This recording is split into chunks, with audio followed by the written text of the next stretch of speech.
Hello, welcome to another first character, first appearances rating video. And to start out, let's talk about Nova.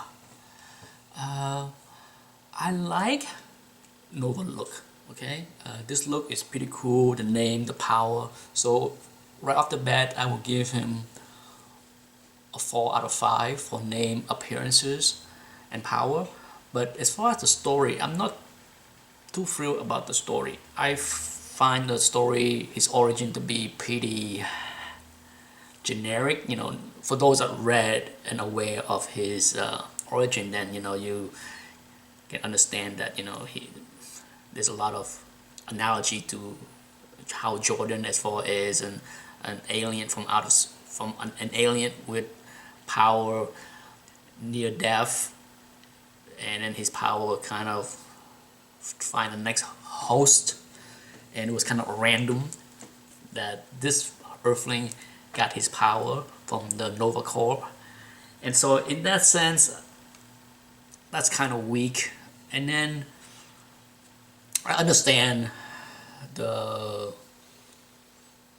angle that they're trying to create his surrounding, as far as being kind of like a geeky outcast. It's similar to like Spider-Man, right? I mean, many things have been written over the years how they are trying to recapture the intro of Spider-Man with this character, because you have another character that was somewhat geeky, not well liked, not well popular, got picked on in school, and then he got his power, and then he's trying to use his power for good. So in that sense, it's okay, but at the same time, there's nothing original about it.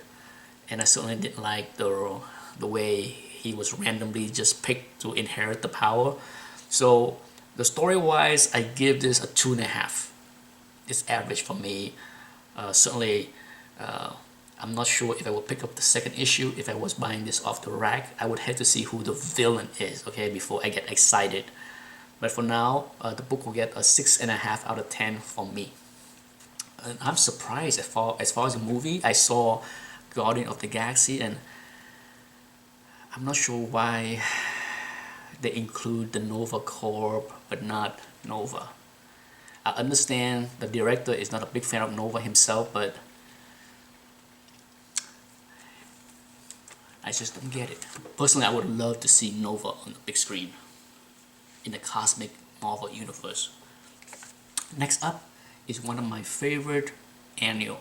Often annual is nothing special in my opinion, but this one is a fun annual to read. I give the story a 4 out of 5 right off the bat. It's a very fun story to read with the intro of two important characters. You have the son of Reed and Sue, Benjamin, and then of course Annihalus. What a great name. I love the name Annihalus. I mean, the name sounds so powerful.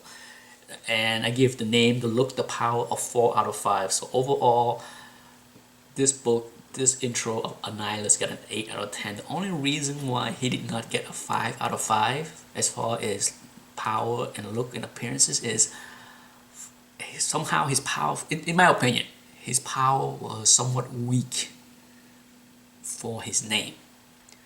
With a name like Annihalus, the ruler of the negative zone, without his cosmic power, he was pretty much average, easily defeated by the trio of the Fantastic Four that went there to take the cosmic power back to save Sue Richard and the baby. So it's a very well-paced story.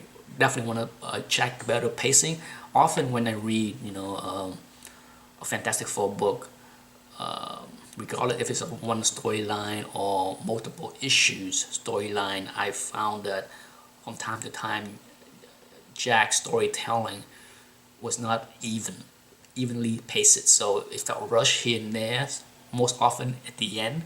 But for this book with 56 pages, the story was very well paced. The drawing is fantastic, and nothing felt rushed. Okay, I enjoyed the story a lot, and I highly recommend it for those that never read the story. On top of that, this book contained 5 full-page drawings. So, you know, usually you see 1 or 2 full-page drawings from Jack in many books, but this one you have 5 of them. So it definitely contained more incredible, fun Jack Kirby art. So here's another 2 for you. Alright, next up is this one. I did buy off the rack, and I was pretty happy and excited when I first bought it. Brother Blood, the first intro. For those who are familiar with Brother Blood and the TV show, he's definitely a B character. You know, he's a cool look, cool name, decent power, but you know, he was never in the A-lister. And here is his first page appearances. Look at that.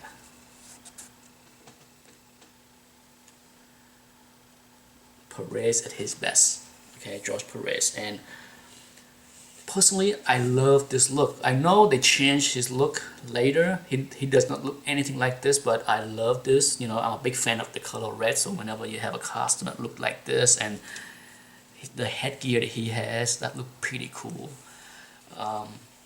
I give his name, his power, his look a 4 out of 5. You know, there's nothing much to complain about. You know, the only reason he didn't get 5 out of 5 is, you know, his power was not all that interesting, in my opinion.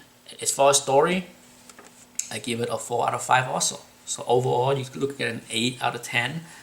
Certainly over the years, you know, it's one of those characters that never really, I think his first appearances, in my opinion, this was his best. This storyline, the next issue, in fact the very next issue with the cover where the big picture of him standing there in yellow with the background on yellow, that's a beautiful George Perez cover. But I felt that was the best, and his subsequent appearances was never as good as his first, so he stayed as a B-lister.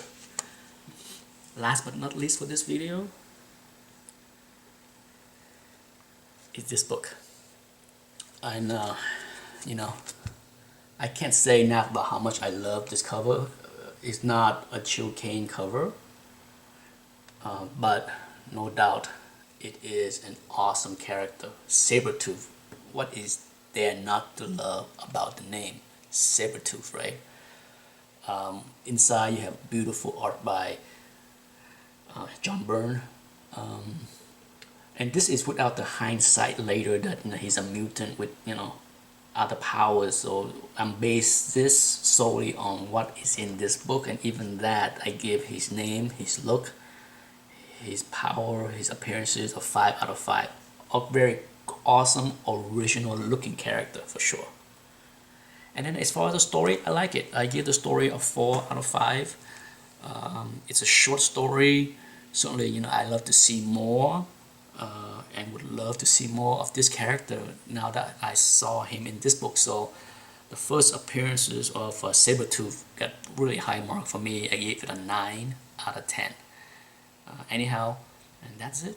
Thanks for watching. Bye. Okay, here's a close-up look of the Iron Fist 14.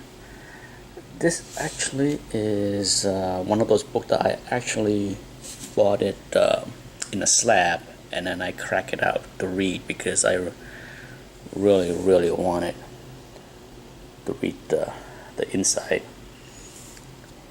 Very decent looking copy, really nice.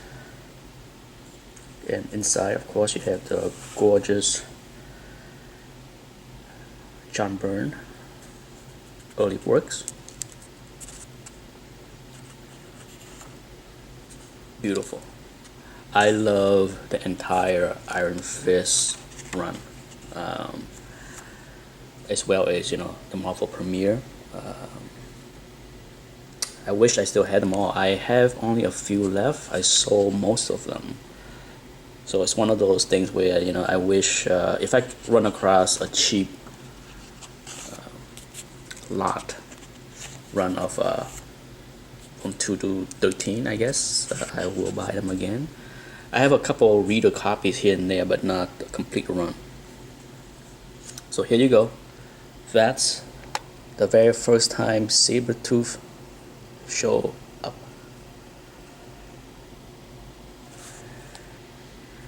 No doubt his later revision of his look is much more menacing, but even here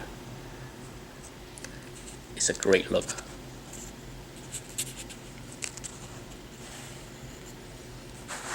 Like I said, it's a pretty decent copy, and you have a lot of awesome action between Sabretooth and Iron Fist. Good stuff. Anyhow, that's it for this book. I just wanted to give you a quick look. Look at that. Now that I flipped open this book, I definitely want to reread it. Thanks for watching. Until next time.